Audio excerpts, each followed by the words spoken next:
তো আলিশার 11 মাসের স্যুটের উপলক্ষে আলিশার জন্য গিফট আনছিলাম, যেগুলো এখন হচ্ছে তোমাদের দেখাই। গতকালকে এগুলো হাতে পাইছি। আহাদ ও তিশার মেয়ে আলিশা, যার 11 মাস এবং দাঁত ওঠার অনুষ্ঠান করছে আহাদ ও আলিশা, কিন্তু একটাবারও ভেবে দেখেছে তাদের কিন্তু ছোট একটা ছেলে সন্তানও আছে, আয়াস। যখন আখি এইগুলো দেখবে তখন সে কতটা কষ্ট পাবে। তো আলিশার 11 মাসের স্যুটের উপলক্ষে আলিশার জন্য গিফট আনছিলাম, যেগুলো এখন হচ্ছে তোমাদের দেখাই। গতকালকে এগুলো হাতে পাইছি, কিন্তু খোলার মতো এনার্জি ছিল না, কারণ তোমাদের ভাইয়ারও ঠান্ডা লাগছে, জ্বর আসছে। হ্যাঁ, আর ভাই এই জ্বরটা এমন জ্বর, এই নিয়ে আমাদের ওই বিছানায় ঘুমাইলে শরীর ব্যথা বেশি হয়। আমরা ফ্লোরে ঘুমাইছি ম্যাট্রেসে, এটা শক্ত ম্যাট্রেসে, অনেক শান্তি লাগছে। এটা ট্রাই করে দেখতে পারো, জ্বর আসলে সব কিছু। এই কালো একটা ছোট কেস ছিল না, ওটা পাই না। আচ্ছা, আমাদের এই বারান্দা কি কোনো র্যাপিড ক্যান্সার এইটা হচ্ছে ডল, এটাও দেখতে পারে না। আর সবচেয়ে বেশি খুশি হবে তোমার মেয়ে, এটা আজগুলো ধরে ধরে খাবে। আর এই ব্যাটারি খুলে গেছে, দুইটা দেখো জাপ লেগে। পেজটা এত ভালো, দেখছো ব্যাটারি সহ দিয়ে দিচ্ছে। আরো অনেক কিছু আছে, তো তোমরা সবসময় আলিশার জন্য কোনো কিছু কিনে যে কই থেকে নেই জানতে চাও, তো স্ক্রিনে পেজটা দিয়ে দিব, ডেসক্রিপশন বক্স। দেখ বড় কিউট, দেখ কোনটা হাস, কি হাস, কত কিউট। এগুলা কি ক্লিপ না, আলিশার টয় আনছি ওর জন্য।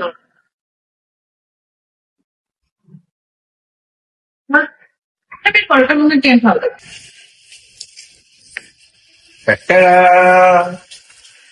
জ্বর আসছে। আজও না ওদিকে ঠিক করছি, এটা অনেক বড়। আল্লাহ,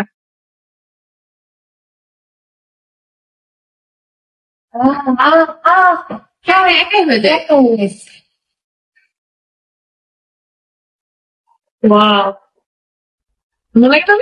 অনেকগুলো বল, আলিশা অনেক খুশি হয়ে যাবে। এটা বিছাই আগে বল না, আগে আলিশা একটা কম্বল বিছাই দিব, তারপরে ব্যথা হবে। অনেক সুন্দর, অনেক দিন এটা দিয়েও খেলতে পারবো, বড় হওয়া পর্যন্ত। দেখছো আলিশা নিজের খেলনা করে এটা তেমনি চলে। এই দুটা কি কান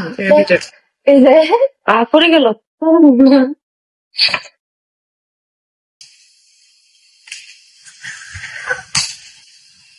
এটাই বাস্তব।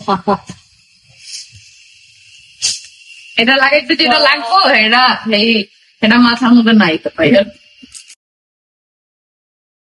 কপিরাইট খাইলে না দিয়ে গান দিতে, কিন্তু এটা অনেক জোস। ব্যাটারি দাও দুইটা। এটা কেকের মতো, দেখ ঘুমা।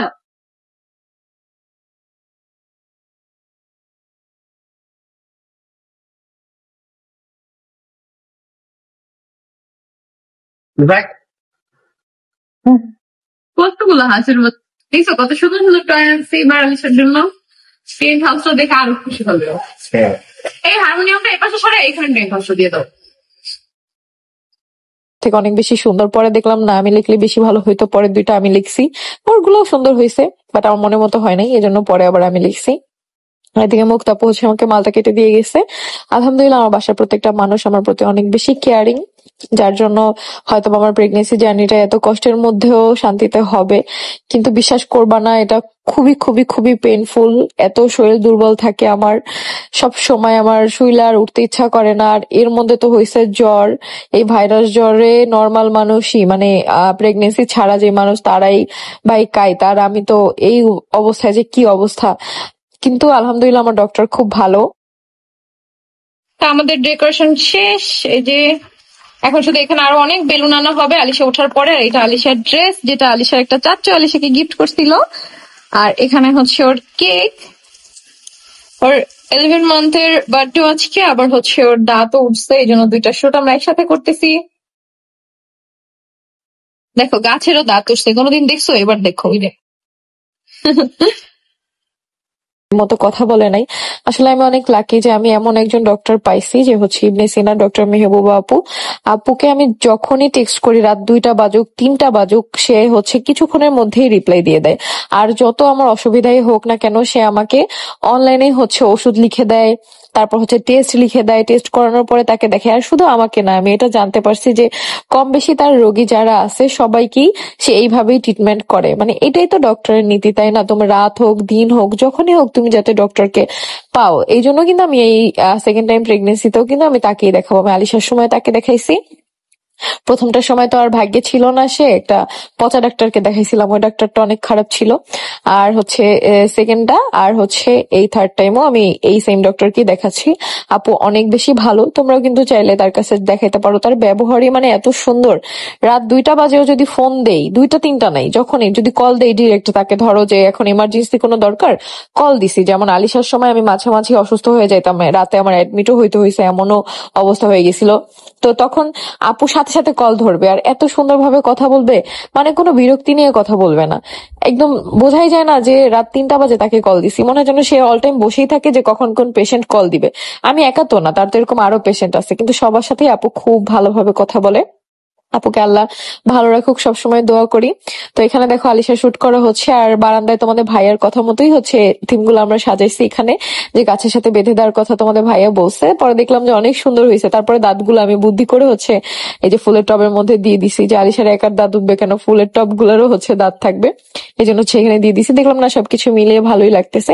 এর মধ্যে আমাদের কাছে একটা কল আসে যে হচ্ছে আমাদের একটা জায়গায় যেতে হবে একজনের সাথে দেখা করতে। তোমরা যদি আগে আমার রিলস দেখে থাকো তাহলে বুঝতে পারবা কার কথা বলতেছে, আর নয়তো আমাদের রাতের ব্লগের জন্য ওয়েট করতে হবে। আমরা একটু পরে হচ্ছে বের হয়ে যাব। আর তোমাদের আলিশা পাখি এই শুটের কয়েক ঘন্টা পরে অনেক বেশি ব্যথা পাইছিল, সেটা আমি রাতে তোমাদেরকে ডিটেলস জানাবো। আলহামদুলিল্লাহ এখন আলিশা ভালো আছে। আসলে কি এমন একটা বয়স ওর, এই যে একটু হাঁটতে পারে, একটু হচ্ছে নড়াচড়া করতে পারে, দৌড়াদৌড়ি করতে পারে, এই জন্য ব্যথা পায়। এই বয়সটাই এরকম। আর সবকিছু মুখে দিতে চায়, যেটা পায় সেটাই ও মনে করে ওটাই খাওয়া যায়। তো এই জন্য সবকিছু, জুতা দেখলে একটা চাটা মারে, মানে কি যে একটা সমস্যা। সবকিছু ওরে দিয়ে হাইড করে রাখতে হয় ওর কাছ থেকে। এই ফুলের টব থেকে মাটি খাইতে চায়। আসলে তোমাদের বাবুরাও কি এমন করে? তাহলে একটু কমেন্ট করে জানাও তো। আর অবশ্যই সবাই বাবুকে দেখে মাশাআল্লাহ বলবা। আর অনেকে জিজ্ঞেস করছে বাবুর ড্রেসটা কোথা থেকে নিছি। বাবুর ড্রেসটা বাবুর একটা চাচ্চু গিফট করছে বাবুকে কিছুদিন আগে, আমাদের বাসায় যারা আসছিল, বাবুর সেই চাচ্চু হচ্ছে বাবুকে এই ড্রেসটা গিফট করছে। ড্রেসটা অনেক বেশি সুন্দর আর ওর গায়েও একদম পারফেক্ট লাগছে। তো এরপরে হচ্ছে রাতের ব্লগে দেখা হবে তোমাদের সাথে। অনেকদিন ব্লগ দেই নেই, তাই আজকে